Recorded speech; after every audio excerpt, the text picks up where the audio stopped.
All right, man. I've been meaning to get to this video for quite some time. This is why our lesbians have a higher than average divorce rate. So at the end of the day, lesbians have a very, very high divorce rate. A lot of times they like to compare it to gay men's divorce rate. Um, and women consistently feel that they're not the problem. When it comes to relationship, over 70% of divorces are initiated by women, and a lot of women that tend to go lesbian, or a lot of people just believe it's bisexual or straight. They tend to think the answer is going lesbian. Now you got some girls that's not attractive, and they make they make attractive lesbians, so they go lesbian. You got some girls that just get tired with guys. Now you see an alarming rate of women that have multiple kids or have kids and they become lesbian because women don't like to settle. So a lot of women want what they want, and when they can't get the guy that they want to do what they want them to do, if that make any sense, they go think they find solace and peace with another woman. But two emotional creatures don't go together. You know, it's not about one of them portraying the male role in the relationship and one portraying the female role. You can't change the fact, no matter how much testosterone and how much estrogen you take out of a woman, at the core, they're emotional. So you put two emotional and stable creatures together in a lot of situations, it's not going to work.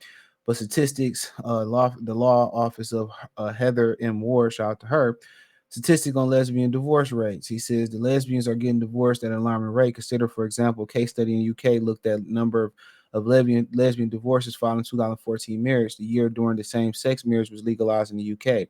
By 2015, 22 of 1,409 same-sex marriages ended in divorce. That's 56% of which of them were women. By 2016, that number had jumped to 111, 87 of which were lesbian couples, right? Compared to the gay men's couples. Another study tells similar story. In 2005, there was 580 lesbian marriages registered. 10 years later, just one third had ended in divorce. The same source concluded even with the age gap of partners are taken into account, lesbian couples are more likely to divorce than gay and heterosexual couples. Be prepared if marriage ends in divorce. So she goes on to talk about that, right? So uh real quick, and like I said before, uh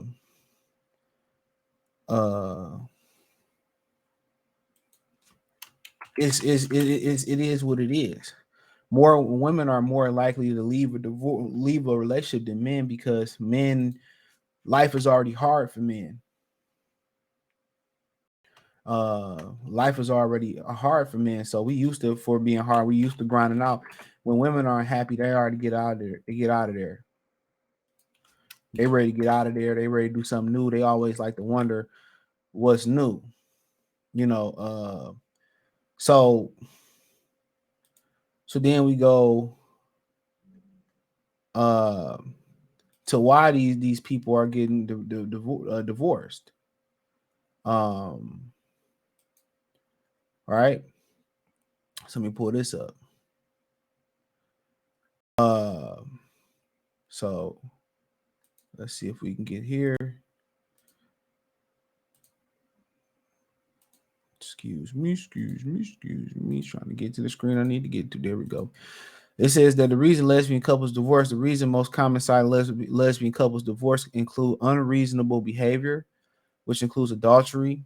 Although no definitive reasons have emerged regarding this trend, some speculate lesbians move more quickly into relationship and marriage than gay men do, possibly not thinking through their actions.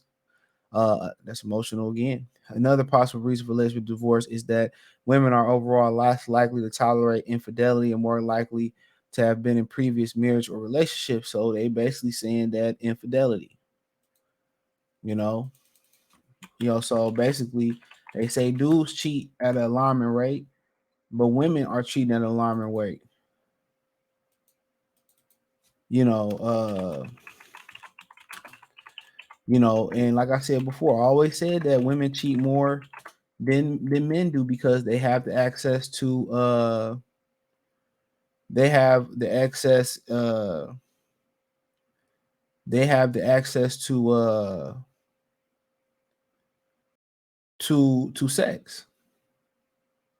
They have the access to sex. Think about that for a minute. They have the access to sex. So how couldn't you do it? Right? How couldn't you cheat more if you had the access to sex? Men have the access to marriage, women had the access to sex. Women had this facade that guys can just walk up the street and get sex. That's not true. Most guys not even having sex. I got a coworker whose son is still a virgin in his 20s, and that's by design. A lot of these dudes are scared of the Me Too movement. They're scared of the STDs. They're scared of, you know, child support. They've been through the child support system. A lot of them been through the what you call it, the foster care system. A lot of these kids done seen what their fathers done been through and what their parents done been through in divorces in the foster care system. And the kid I'm talking about, he was in the foster care system, and his dad had to fight to get him for months and months and months and months and months, and spend thousands and thousands and tens of thousands of dollars. Drug tests, therapy, all types of things. So you got to remember, a lot of these kids are scorned, you know, by that aspect of it. That's what a lot of people, women, a lot of people don't understand about it. So when they go around and say, well, guys cheating, a lot of women don't understand. Your grandmother tolerated that. She just got hers on the back end. You know what I'm saying? Let's keep it real. She just got hers on the back end. That's why some of your cousins and aunties and uncles don't look alike. Let's keep it real. They got theirs on the back end. Okay. But at the end of the day, women don't understand. Oh, you cheat, I'm done with him, because before that, women couldn't do that. They women didn't have the option to do it. Now, with them getting more equal pay, and now they can just get out of there.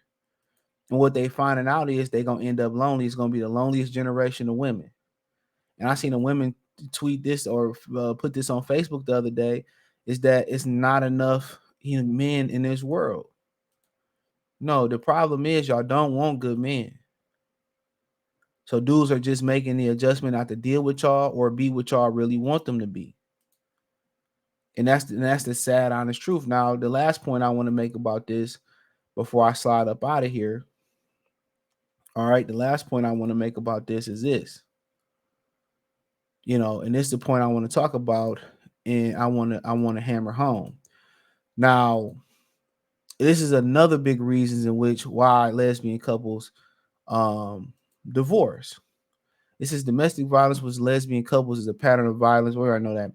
It says the issue of domestic violence amongst lesbian couples has become a serious social concern, but the topic has often been ignored. Both academic analysts, and the establishment of social services for battered women. The CDC has stated that 43.8% of lesbian women report experience of physical violence, stalking, rape by their partner.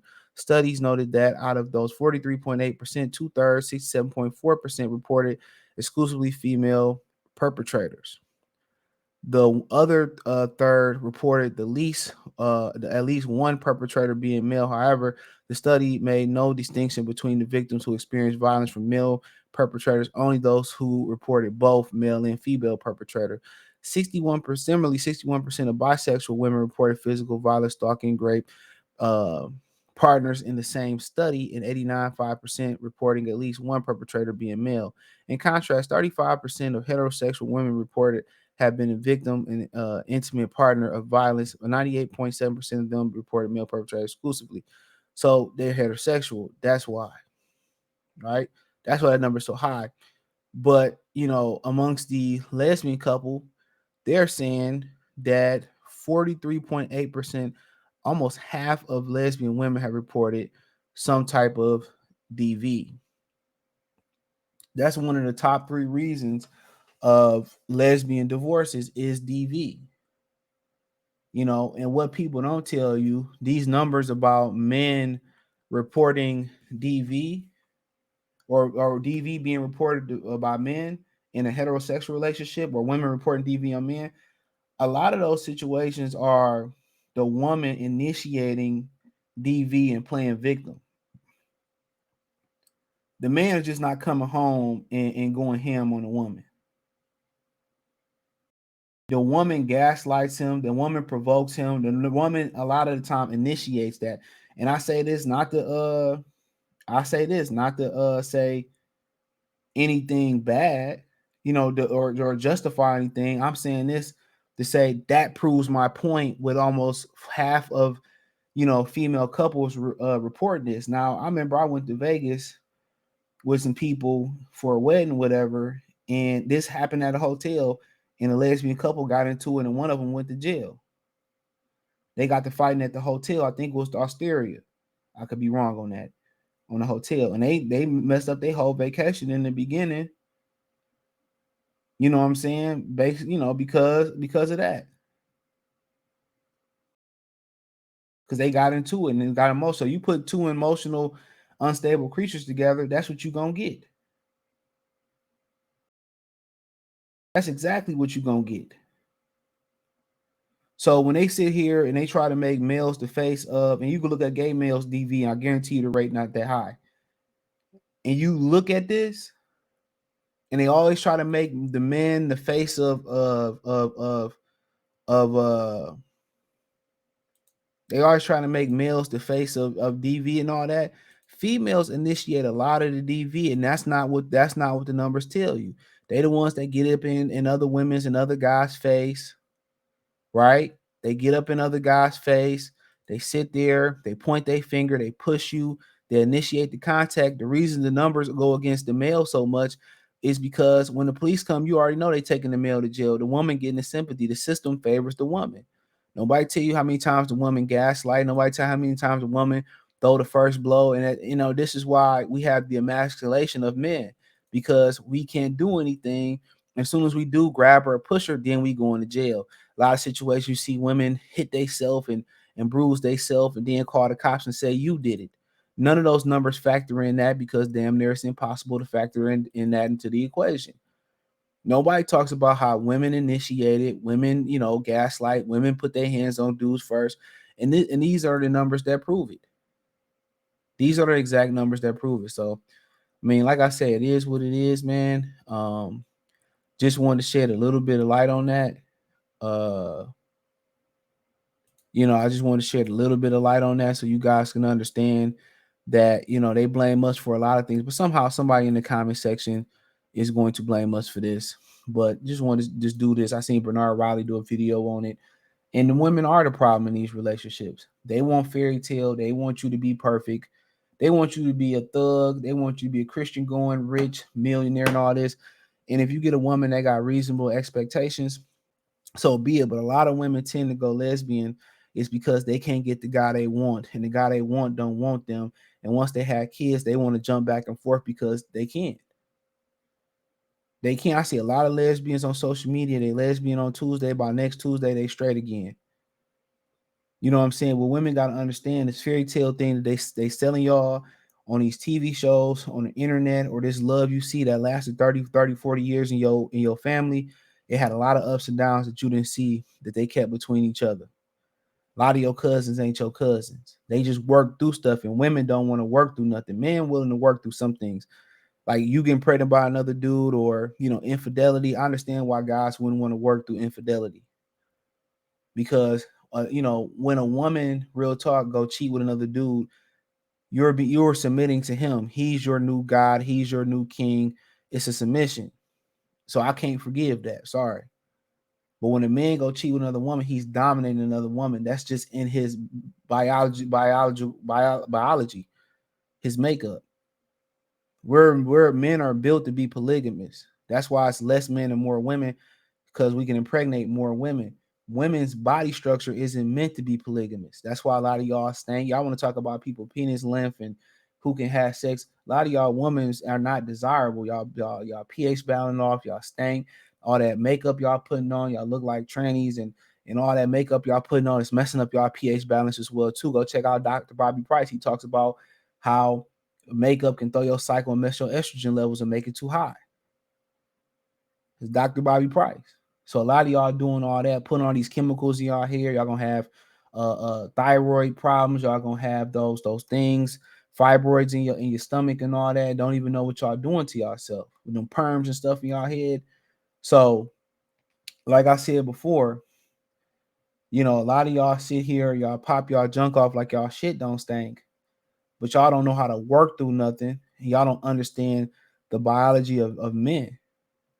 But then again, they want a man that get the hoes, but don't mess with the hoes, or just attracted to the hoes and he a thug. They want the impossible.